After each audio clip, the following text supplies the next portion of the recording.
নাবিল গ্রুপকে 700 কোটি টাকা এলসির এগেনস্টে লোন দেওয়া হয়েছে, পরে এই মালামাল বিক্রি করে ব্যাংকে টাকা ফেরত দেওয়া হয়নি।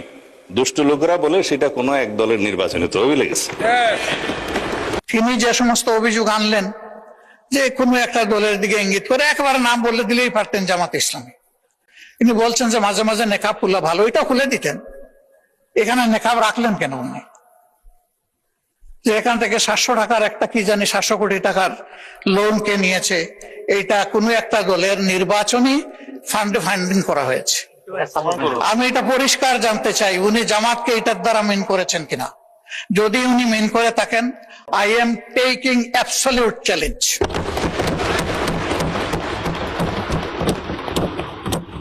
তিনি এটা প্রমাণ করতে পারলে আমি তাকে একটা মেডেল দিব পার্সোনালি। এরপরে কার ছেলে কার নাতি কোন কোম্পানি, শুধু ইসলামিক ব্যাংক না, যে কোনো ব্যাংক থেকে চুরি ডাকাতি অসততার মাধ্যমে কিছু নিয়ে যদি আত্মসাৎ করে থাকে, তার ব্যাপারে অবশ্যই তদন্ত করে স্টার্ন অ্যাকশন দেশের বিদ্যমান আইনে নেওয়া উচিত। এটা আমি শফিকুর রহমান হলে আমাকেও যেন স্পেয়ার করা না হয়। মাননীয় স্পিকার, এই ব্যাংকটিতে ক্ষুদ্র একজন ব্যবসায়ী হিসাবে আমার বসার সুযোগ হয়েছিল 2005 থেকে 2011 সাল, 6 বছর।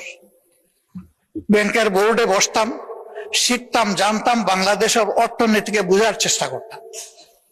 সেই সময়টা এই ব্যাংক এককভাবে বৈদেশিক রিমিটেন্সের 32% পর্যন্ত আর্ন করত। তার ডিপোজিট, তার তারল্য, তার ইনভেস্টমেন্ট, সকল টার্নওভারে ইন প্যারালাল একটা ব্যাংক ছিল। সবগুলা সরকারি ব্যাংক মিলেও তার সমতুল্য ছিল না। কিন্তু তখন বয়ান বানাতেন একজন বিশেষ অর্থনীতিবিদ, ডক্টর আবুল বারাকাত।